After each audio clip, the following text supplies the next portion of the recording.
창세기 22장 12절. 사자가 가라사대 그 아이에게 네 손을 대지 말라. 아무 일도 그에게 하지 말라. 네가 네 아들, 네 독자라도 내게 아끼지 아니하였으니 내가 이제야 네가 하나님을 경외하는 줄을 아노라. 아브라함이 눈을 들어 살펴본 적 한 수양이 뒤에 있는데 뿔이 수풀에 걸렸는지라. 아브라함이 가서 그 수양을 가져다가 아들을 대신하여 번제로 드렸더라. 아브라함이 그 땅 이름을 여호와 이레라 하였으므로 오늘까지 사람들이 이러기를 여호와의 산에서 준비되리라 하더라. 아멘. 한 절 더 보겠습니다. 사무엘하 12장 9절. 그러한데 어찌하여 네가 여호와의 말씀을 업신여기고 나보기에 악을 행하였느냐. 네가 칼로 햇사람 우리아를 죽이되 암몬 자손의 칼로 죽이고 그 철을 빼앗아 내 철을 삼았도다. 이제 네가 나를 업신여기고 햇사람 우리아의 철을 빼앗아 네 철을 삼았은즉 칼이 내 집에 영영이 떠나지 아니하리라 하셨고. 아멘. 오늘은 하나님을 경외한 사람과 무시한 사람의 결과에 대해서 우리 같이 은혜를 나누도록 하겠습니다. 먼저 예수 믿는 성도들이 미국에 살면서 미국의 법규는 잘 지키려고 노력을 합니다. 특별히 제일 쉽게 우리가 법규를 지키느냐 안 지키느냐가 알 수 있는 게 교통법규죠. 그래서 얼마 전에 목사님들하고 이렇게 잠깐 모임이 있어서 이제 만난 적이 있었는데 그 만난 그 맥도날드 카페가 있는 지역에 예전에는 유턴을 할 수 있었던 지역인데 이제 그 유턴을 못 하도록 해놨더라고요. 그래서 절반은 옛날처럼 유턴을 하고 절반은 이제 내비를 따라서 둘러서 돌아왔어요. 그래서 둘러서 돌아온 사람들이 유턴하지 말라 하는데 유턴한 사람 보고 뭐라고 얘기했을까요? 돈 벌었다 이게. 거기 돌았으면 범칙금을 다 끊어서 세금을 내야 되는데 몇 사람 보고 당신들 오늘 돈 벌었다 이게. 머릿속에 항상 뭐가 있는 거죠? 교통법규는 지켜야 된다 이게 있어요. 과연 성경 말씀도 그 정도로 민감하게 받아들일까요? 성경 말씀에 하나님께서 아담 하와에게 너 선악과 따먹지 마. 따먹으면 정령 죽으리라. 반드시 죽으리라 한 말씀을 하와는 무시했습니다. 아담도 무시했습니다. 그래서 결과가 어떻게 됐습니까? 다 죽었습니다. 근데 점 하나 없어지는 것보다 뭐가 더 쉽다겠습니까? 예수님 말씀하시기는 온 천하가 없어지는 게 더 쉽대요. 그래서 예수님은 구약 성경, 신약 성경, 심지어 마지막 요한계시록을 마무리하면서 성경에 있는 내용 외에 더하기도 하지 말고 빼기도 하지 말고 다 지켜행하라는 거예요. 아멘이세요? 하나님은 우리가 이 성경만큼은 다 지켜행하라는 거예요. 다 지켜행. 근데 세상법은 애매모호합니다. 북한에서 지켜야 될 법을 대한민국에서 지키면 대한민국에서는 범죄자로 몰아갑니다. 또 대한민국의 법을 지킬 걸 북한에 가서 살면은 또 북한에서는 정죄를 해요. 너는 문제가 있는 사람이야. 그래서 교도소로 보내거나 뭐 이렇게 문제를 가하죠. 그럼에도 사람들은 그 나라에서 법규는 지키려고 노력을 합니다. 교통법규뿐만 아니라 많은, 특히 미국에 가서 제가 많이 들은 얘기 중에 하나가 세금, 이거 도둑질하면 안 된다는 거예요. 그래서 그 세무사들의 얘기를 들어보니까 이 세무사에서 이제 IRS에서 전부 다 보고 있다 이게 이 사람이 세금을 얼마만큼 이제 탈세를 하고 있는가 보고 있다가 어느 순간 되면 이제 폐가망신 시킨다는 얘기를 제가 많이 들었습니다. 그래서 미국에 와서는 세금을 잘 내는 게 정상적으로 사는 거고 지혜로운 것이다. 이게 이제 머릿속에 다 박혀 있더라고요. 그런데 유독 성경 말씀은 그 정도로 민감하게 안 받아들이는 것 같아요. 성경에 말씀하신 거 우리 하나님은 뭐까지 따집니까? 행동뿐만 아니라 마음으로 짓는 죄까지도 구별을 하시거든요. 그래서 구약에 와서는 간음하지 말라고 했다가 신약에 와서는 음란한 마음만 먹어도 간음하는 것이다. 구약에서는 살인하지 말라고 했다가 신약에 와서는 마음으로 미워해도 살인하는 죄를 짓는 것이다. 그래서 너는 마음으로 미워하지 말아라. 이렇게 말씀하세요. 그래서 신약에 와서는 훨씬 더 구약의 율법과 규례가 더 강해졌어요. 그래서 마음으로도 미워하거나 다른 사람을 시기 질투하거나 또 음란한 생각을 가지지 말아라. 이게 이제 성경이에요. 그런데 실제로 살면서 보면은 이런 하나님 말씀을 그렇게 심각하게 안 받아들이는 것이 많아요. 그래서 사람들하고 대화를 하다 보면 그렇게 해요. 그거 농담으로 한 건데 뭐 그걸 그렇게 진심으로 받아들이냐고. 우리 하나님이 농담으로 하라고 한 성경을 저는 보지를 못했어요. 그런데 목사님들도 많은 성도들이 그거 농담으로 한 건데 뭐 그걸 그렇게 중요하게 얘기해. 그게 예사롭게 생각하는 거예요. 그냥. 마치 지나가다가 벌레 눈에 보이면 그냥 발로 밟았듯이 성경 말씀. 그래서 이번에 이제 하나님께서 계속 이 하나님을 경외해야 된다는 중요성을 알려주시면서 말씀을 업신여겨서는 안 된다는 것을 분명히 우리에게 많은 경우를 통해서 알려주는데 우리가 오늘 먼저 서론적으로 꼭 알아야 될 것이 이 말씀입니다. 신명기 8장 1절에 보니까 내가 오늘날 명하는 모든 명령을 너희는 지켜 행하라. 모든 명령과 규례와 법도를 지켜 행하라. 지켜 행하라. 그러니까 빼기 더하기 하지 말고 성경에 있는 모든 명령과 규례를 지켜 그리하면 너희가 살고 번성하고 여호와께서 너희의 열조에게 맹세하신 땅에 들어가서 그것을 얻으리라. 그래서 하나님의 명령을 다 지켜 행하면은 살고 번성하고 이게 누구에게 약속한 약속이죠? 아브라함에게 한 약속이에요. 심히 번성하고 잘 되리라. 다스리는 그런 창조주 대리자 역할을 할 수 있도록 해주겠다는 약속을 은혜를 주겠다는 거예요. 그런데 유독 예수 믿는 성도들만큼은 하나님의 말씀을 다 지키면 손해라고 생각합니다. 참 특별한 아이디어를 가졌습니다. 성경대로 살면 손해라는 거예요. 그래서 한국 교회에서 생겨난 말 중에 극보수라는 말이 있어요. 극보수. 그래서 우리 총공회를 보고 극보수래. 또 김홍전 목사님이나 재금파를 보고 극보수라고 얘기해요. 저 사람들은 꼭 성경대로 살아가는 특별한 사람들이다. 그렇게 생각해요. 근데 성경은 극보수가 없어요. 당연한 거야, 그냥. 성경대로 다 지켜 사는 것이 극보수, 진보 이런 말이 없어요, 그냥. 적당히 지켜 행하라는 성경 보신 적 있습니까? 뭐 다락합니까? 마음을 다하고, 힘을 다하고, 뜻을 다하고, 목숨을 다해서 지켜 행하라고 했지. 성경 말씀을 적당히 지켜 행해라. 네가 어렵거든 지켜 행하지 말고 또 행할 수 있게 쉬운 것만 지켜 행하라. 이런 성경이 없어요. 다 지켜 행하라. 신명기 29장 9절에도 그런즉 너희는 이 언약의 말씀을 지켜 행하라. 그리하면 너희의 하는 모든 일이 형통하리라. 사람들이 이거 원하는 거 아닙니까? 입춘대길. 잘 되기를 원하잖아요, 다들. 잘 되기를 원해요. 뭐 할 때 하나님이 이렇게 은혜를 주시겠다고 했습니까? 이 언약의 말씀을 지켜 행하라. 지켜 행하라. 지켜 행하라. 빼기, 더하기, 어려운 거, 쉬운 거 따지지 말고 다 지켜 행하라. 다 지켜 행하라.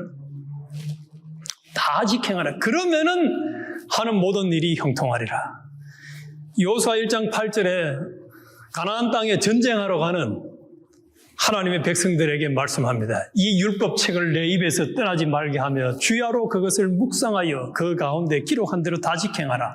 그리하면 내 길이 평탄하게 될 것이라. 네가 형통하리라.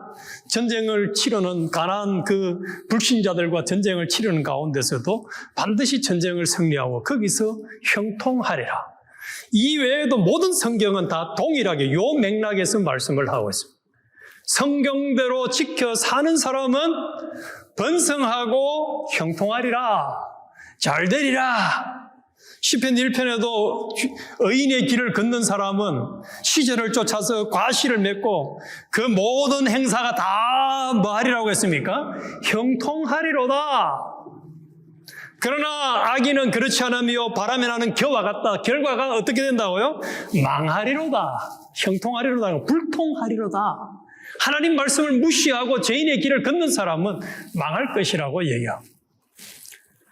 이 말씀을 묵상하고 준비하는 가운데 오늘 특별한 두 주인공을 초대를 했습니다. 첫 번째 주인공은 아브라함입니다. 그런데 이 아브라함은 완벽한 사람입니까? 불완전한 사람입니까? 아브라함 불완전한 사람이에요. 자기 부인을 뭐라고 얘기했던 사람입니까? 누이라고 거짓말을 했던 사람이에요. 기회주의자예요. 심지어는 자기 부인을 이용하는 사람이에요. 저 부인을 내 부인이라고 얘기했다간 자기 죽을까 싶어 겁내는 겁쟁이에요. 그래서 당신이 그만 내 대신 좀 손해를 봐라. 이렇게 아마 이런 남편을 둔 부인이 있다면 굉장히 별로 신뢰 안 할 거예요. 남편에 대해서. 저 사람 내가 신뢰할 수 없는 사람이야. 하나님은 우리 인간에게 완벽을 요구하되 과거의 잘못, 죄를 지은 것에 대해서 두고두고 기억을 하시는 분이 아님을 알 수 있어요. 아브라함을 보면. 이 아브라함에게 하나님께서 이제 100세가 되어서 아들 이삭을 줬지 않습니까? 그래서 이삭을 아들을 준다고 하니까 믿었습니까? 안 믿었습니까? 아브라함이? 안 믿었어요. 그래서 인간적인 방편을 또 썼던 게 뭡니까? 그 하갈과 같이 동침을 해가지고 또 애를 하나 낳았어요. 그래서 아브라함이 초지일관 처음부터 완벽한 믿음을 지켰던 사람은 아니라는 것을 성경은 적나라하게 보여주고 있습니다. 지난번에 우리 그 오은 묵상 중에 다윗을 보니 희망을 보입니다 하는 그 말씀 나눈 적이 있죠. 다윗이 완벽한 사람이 아니에요. 오늘도 나중에 이제 두 번째 소개할 이 다윗, 사무엘하 12장에 나오는 다윗을 보면 완벽한 사람 아닙니다. 그런데 하나님은 다윗을 아주 어려운 믿음의 사람으로 모델로 인정하고 있어요. 그래서 우리도 희망이 있는 겁니다. 그래서 우리도 희망이 있어요. 아브라함, 과거에는 거짓말도 하고 또 하나님을 신뢰하기보다는 사람에게 잘 보여서 기회를 모면하고자 하는 이런 실수도 있었던 사람입니다. 그래서 하나님이 이 아브라함에게 100세의 아들을, 노년의 아들을 주겠다고 한 약속을 지켜서 실제로 이제 이삭을 통해, 그 사라를 통해서 이제 아들 이삭을 줬습니다. 이삭을 주고 난 다음에 22장 1절에 그런 말씀입니다. 그 일 후에 하나님이 아브라함을 시험하시려고 그를 부르시되 아브라함아 하시니 그가 가로되 내가 여기 있나이다. 여호와께서 가라사대 네 아들 내 사랑하는 독자 이삭을 데리고 모리아 땅으로 가서 내가 내게 지시한 한 산 거기서 그를 번제로 드리라. 이렇게 명령을 합니다. 아브라함에게. 아브라함아 너 이삭 그거 내가 명령하는 땅 가가지고 번제로 드리라. 염소를 제사로 번제로 드리라 하는 게 아니고 아들 이삭을 번제로 드리라고 해요. 이삭을 번제로 드리라.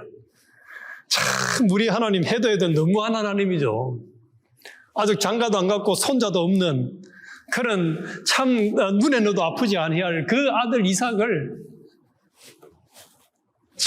제물로 드리라고 명령을 합니다.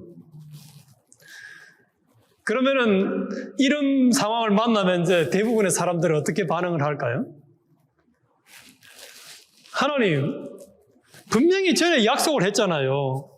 이삭을 통해서 수많은 헤아릴 수 없는 아들을 준다 해놔놓고 이 아들을 번제로 제사 드리고 나면은 하나님의 옛날 약속은 뭐고 지금 번제로 드리라는 약속은 이거는 앞뒤가 안 맞지 않느냐고 바로 대들어야 정상이에요. 안 그렇습니까? 대들어야 돼. 이전에 분명히 이삭을 통해서 수많은 헤아릴 수 없는 자식을 준다고 약속해놓고 지금 번제로 드리면은 그 약속은 나를 어떻게 달기 위해서, 나를 얼내기 위해서 한 약속이냐고 말도 안 되는 소리 하지 마세요 하고 거절을 해야지 인간적인 계산으로는 맞는 얘기예요.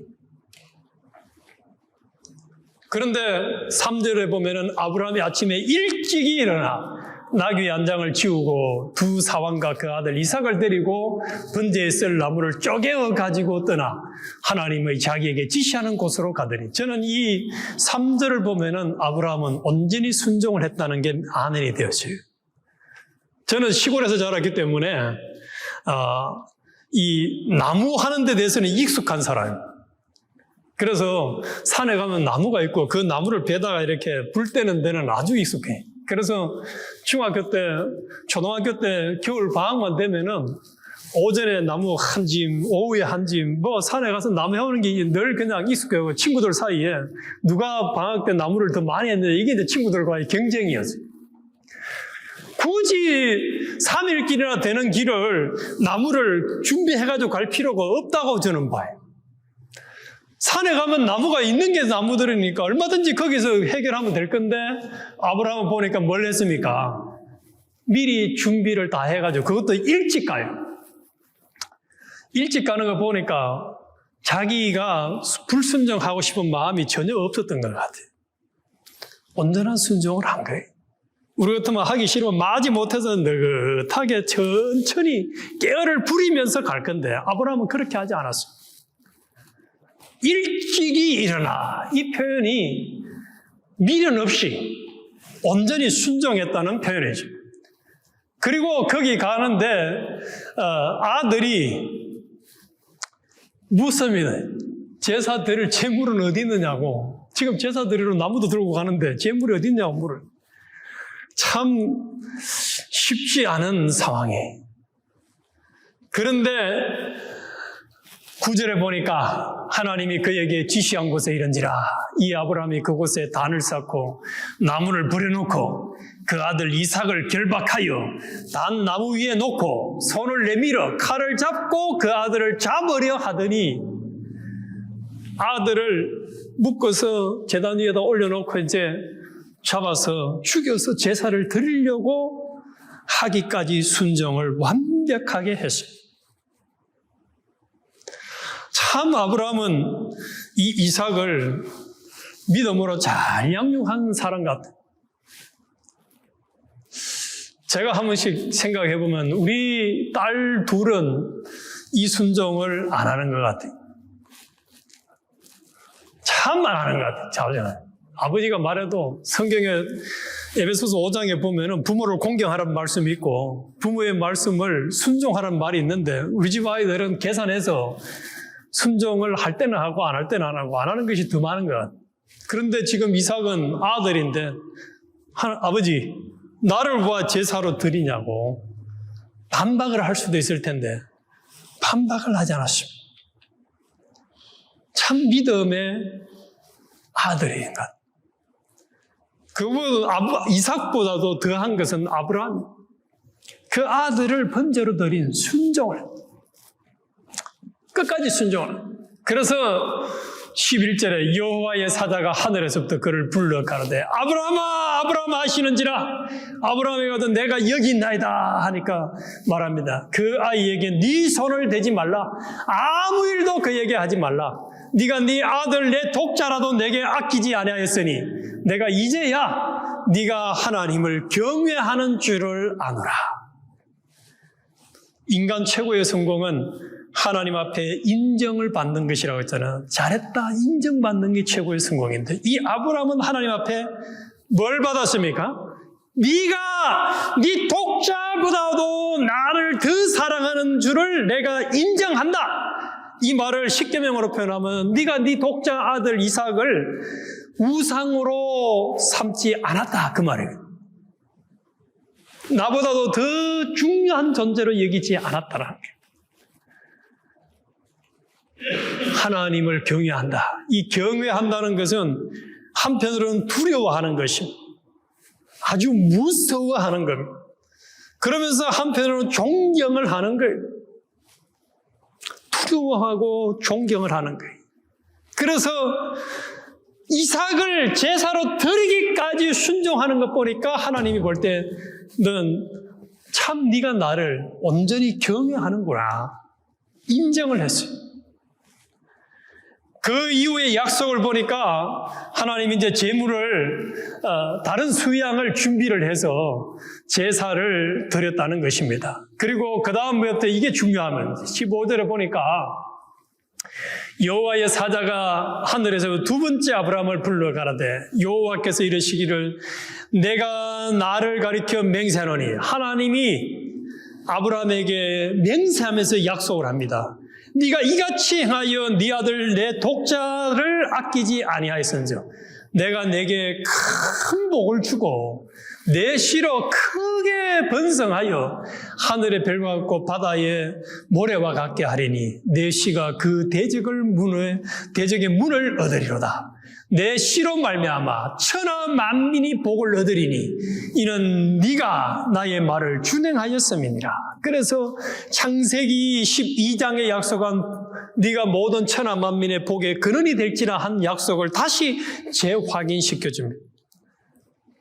예수님이 주는 자가 복이 있다고 했는데 이 아브라함이 다른 사람들에게 복의 근원이 되는 이 엄청난 특권을 누리는 주인공이 되도록 은혜를 주시겠다고 약속하고 있어요. 뭘 했기 때문에? 하나님의 말씀을 따라서 순종함으로 하나님의 말씀을 무시하지 아니하고 경외하는 삶을 살았기 때문에. 자, 우리 결과론적으로 한번 따지고 봅시다. 하나님 말씀을 순종하는 과정에서 아브라함이 손해본 게 있습니까? 없습니까? 하나도 없습니다. 한 개도 손해보지 않았습니다. 하나님의 말씀에 그냥 순종한 것, 순종해서 하나님께 인정을 받은 거에다가 모든 민족의 복의 근원이 되어지는 이 축복의 통로가 되는 약속까지 받았으니까 이보다 더 큰 대박은 없잖아요. 이보다 더 큰 수입은 없어요. 이보다 더 큰 수입은 없어요. 이야, 참 우리 하나님 얼마나 멋지신 분인지. LA에 있다가 지금도 아마 그분이 계실 거예요. LA에서 목회를 하시는 분이 간증하는 걸 제가 잠깐 들었는데 그분은 20대 때 미국의 정권 회사에 들어가가지고 20대 때 한국 돈으로 연봉을 200억을 넘는 돈을 받았대요.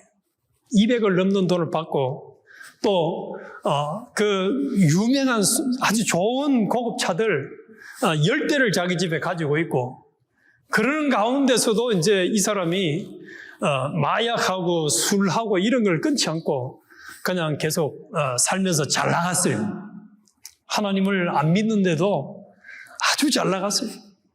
그래서 자기 통장에 0이 헤아릴 수 없을 만큼 많이 늘어 있었대요. 그러니까 이제 사람이 겸손해질까요? 교만해질까요? 중학교 때부터 마약을 하고 대학교를 졸업할 때까지 마약을 하고 술 먹고 농띠를 치는데도 공부도 집중이 잘 되고 회계사 시험을 쳐가지고 합격도 하고 해서 아주 잘 나갔어요. 돈도 무지무지 많이 벌었어요. 말이 1년에 200억 넘는 돈을 버는 거지. 석범집사는 그 정도 벌면 괜찮잖아요, 그냥. 연봉이 200억이 넘는데, 연봉이. 20대인데, 그것도. 그리고 그 정권회사에서 부사장까지 됐대. 20대 때. 저쪽에, 동부에 가가지고. 대단한 인생을 살았어요. 그랬다가 마약에 취해가지고 LA 저쪽에 어디 한 군데 자기 형님하고 차를 타고 있는데 이 마약 하는 사람들하고 총싸움 하다가 자기 형 앞으로 총알이 탁 지나가고 나서 그때 주님이 찾아와가지고 그날부터 예수를 믿기 시작해서 20대 때예요. 예수를 믿기 시작해가지고 이제 신앙생활을 시작했는데 결론은 뭐냐 하면은 하나님이 그 많던 재산 한 방에 하나도 없이 싹 다 가져가셨어요. 싹 다 가져가셨어요. 그래가지고 뭐 몇 센트, 1불도 안 되는 돈이 남아있었다 하더라. 그 이후로 이분이 신학을 하고 이제 하나님 앞에 회개하고 돌아서가지고 지금 이제 목회를 하면서 지금은 돈은 그렇게 안 벌어도 이제는 행복하다는 얘기를 하더라고요. 자, 우리 하나님은 주실 수도 있는 분이고 빼앗아 갈 수도 있는 분입니다. 중요한 것은 우리에게 원하는 것은 뭘 원하실까요? 하나님을 경외하고 하나님을 사랑하고 하나님 말씀에 순종하는 삶을 원하십니다. 그래서 아브라함은 손해 하나 보지 아니하고 믿음의 조상이라고 지금 우리에게까지 인정과 존경을 받으며 또 성경에서 믿음의 조상 아브라함을 본받으라고 성경은 계속해서 우리에게 도전을 주고 있습니다. 그런데 딱 하나였습니다. 네 아들 독자 이삭을 번제로 드리라 하는 말씀에 순종한 거였습니다. 순종한 거. 그에 반해서 다윗이라는 사람은 하나님은 분명히 십계명을 통해서 뭐 하지 말라고 했습니까? 간음하지 말라, 살인하지 말라 이렇게 말씀을 했어요. 그런데 이 다윗은 하나님의 말씀을 무시하고 자기의 정욕을 채우기 위해서 우리아의 아내 밧세바를 취하는 간음죄를 지었고 또 우리아를 죽이는 살인죄를 지었습니다. 그래서 그에 대해서 하나님이 평가하는 것은 이렇게 말씀을 하십니다. 나단 선지자를 통해서 사무엘하 12장 7절에 나단이 다윗에게 이르되 당신이 그 사람이라 이스라엘 하나님 여호와께서 이처럼 이르시기를 내가 너로 이스라엘 왕을 삼기 위하여 내게 기름을 붓고 너를 사울의 손에서 구원하고 내 주인의 집을 내게 주고 내 주인의 처들을 내 품에 두고 이스라엘과 유다 족속을 네게 맡겼느니라. 만일 그것이 부족하였을 것 같으면은 내가 네게 이것저것을 더 주었으리라. 그래서 하나님께서 다윗에게 너한테 내가 왕을 만들어줬고 네가 사울의 손에서 죽을 것을 건져줬고 또 부인들도 많은 부인들을 줬고 이 다윗이 가진 그 부인 숫자를 이게 정확하게 헤아리기가 어려울 만큼 다윗은 부인이 많습니다. 자식도 많아요. 막 내가 성경을 보고 찾아도 헷갈리더라고요. 너무 여자가 부인들이 여럿이라 가지고. 그래서 이 말씀이 이게 얼마나 참 가슴 아픈 얘기입니까? 만일 그것이 부족하였을 것 같으면 내가 네게 이것저것을 더 주었으리라. 우리 하나님이 더 줄 수 있습니까? 없습니까? 더 줄 수 있어요. 아멘이십니까? 오늘 우리에게도 꼭 마찬가지라고 보면 하나님은 우리에게 주신 것이 내 은혜가 네게 족하다지 너한테 부족한 게 있어도 내가 더 주고 싶어도 지금 은혜가 족하다는 거예요. 그런데 우리는 늘 다오 하는 만족이 없는 삶을 살아가고 있다면 이건 하나님의 은혜와 사랑과 선하심과 인자심을 안 믿는 거예요. 안 믿는 거예요. 하나님은 마치 양복을 맞추듯이 우리 각자에게 우리 각자가 살아가는 데 필요한 최고의 맞춤의 현실 에덴 동산을 만들어줬는데도 이것저것 내게 부족하면 더 주었으리라. 이 말은 다윗에게 하시는 말씀이지만 우리 모두에게 하시는 말씀으로 아멘이 되십니까? 이것저것 내가 더 줄 수 있다 이거야. 더 줄 수 있다 이거야. 저는 이 말이 아멘이 돼요. 지금의 제 현실은 하나님이 최고의 현실로 주신 것으로 아멘이 되는 거예요. 하나님이 더 줄 수 있어요. 모든 것 더 줄 수 있어요. 그런데 안 주시고 지금의 내 현실을 주신 것은 내 현실은 이게 가장 유익하기 때문에 내가 구원을 이루어가는데 가장 유익하기 때문에. 그래서 우리는 우리가 받은 지금의 현실에 만족하고 감사하고 하나님 앞에 찬송해야 합니다. 그런데 9절에 그런데 어찌하여 다이사 그런데 어찌하여 네가 여호와의 말씀을 업신여기고 나보기에 악을 행하였느냐. 하나님의 말씀을 업신여기고, 이 업신여기고란 말을 다른 성경에는 뭐라고 번역해? 경멸히 여기고, 이렇게 경멸히 여겼다. 이걸 다른 말로 하면은 비웃고 짓밟았다는 얘기입니다. 하나님 말씀을 그냥, 또 원어의 해석을 보니까 재밌더라고요. 여기 코를 높였다 이런 표현이 됐고, 키 해봐라 이런 식으로 있잖아요. 상대방을 무시할 때 그 인간들이 하는 행동에 코를 딱 이렇게 들면서 이게 업신여기고란 말이 그 말이에요. 그 말.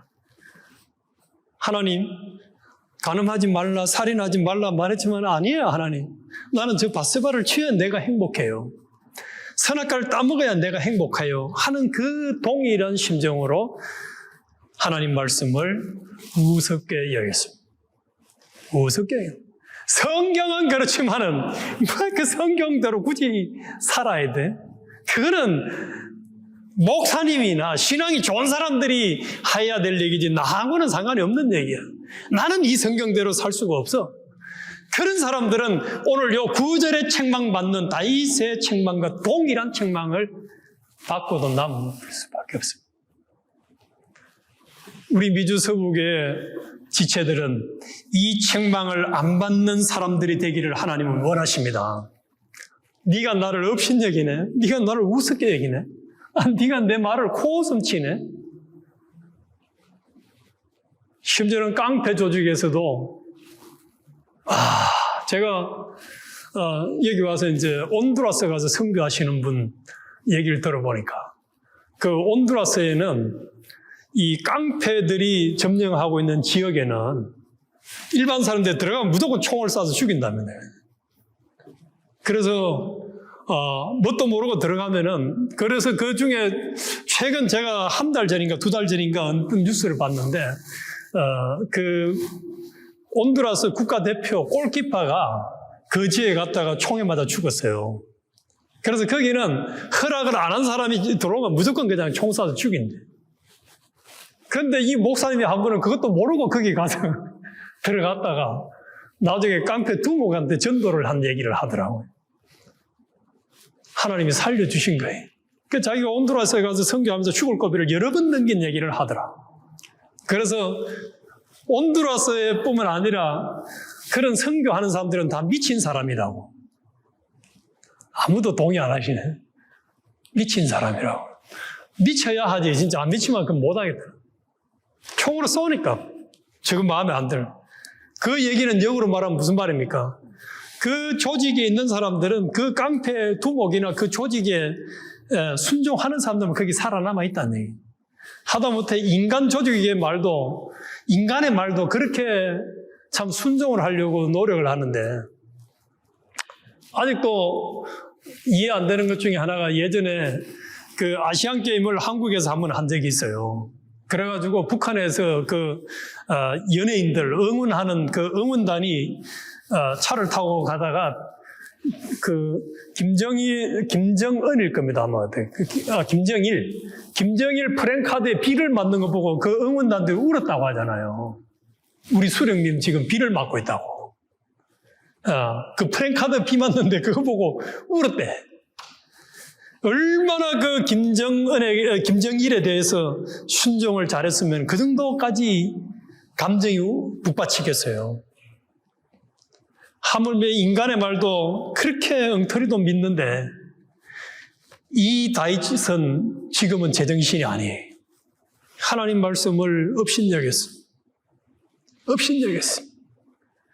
우습게 여겼어요. 코웃음치고 심지어는 짓밟아 버렸어요. 하나님 말씀. 살인하지 말라, 간음하지 말라, 다른 사람을 사랑하라 하는 말씀을 짓밟아 버렸어요. 그래서 네가 칼로 햇사람 우리아를 죽이되 암몬 자손의 칼로 죽이고 그 철을 빼앗아 내 철을 삼았도다. 이제 네가 나를 업신여기고, 다시 반복합니다. 다윗, 네가 나를 업신여기고 나를 우습게 여기고 햇사람 우리아의 철을 빼앗아 내 철을 삼았은즉 칼이 내 집에 영영이 떠나지 아니하리라 하셨고, 여호와께서 또 이처럼 이르시기를 내가 네 집에 재난을 일으켜서 내가 네 처들을 가져 내 눈앞에서 다른 사람에게 주리니 그 사람이 네 처들로 더불어 대낮에 동침하리라. 너는 은밀히 행하였으나 나는 이스라엘 무리 앞 대낮에 이 일을 행하리라. 그래서 아마 참 이 한국말에는 우리가 좀 내가 원하는 대로 안 되고 내 기대대로 안 되면 미치고 환장한다는 표현이 있는데, 아마 이 일이 이루어졌을 때에 다윗은 미치고 환장했을 거예요.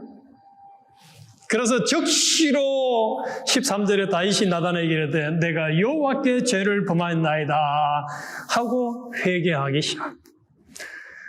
자, 오늘 중요한 것은 이 다윗은 하나님을 업신여겨서 얼마나 호된 책망을 받았는지. 그래서 다윗은 그 이후로 참 파란반장한 인생을 살게 되고 성전 건축도 못하게 되어지고 허무한 삶이 한동안 오랫동안 회개의 삶을 살 수밖에 없는 그런 길을 걸었습니다. 그래도 하나님은 또 이 죄도 용서해 주시고 다시 믿음의 길을 갔을 때에 은혜를 주신 하나님.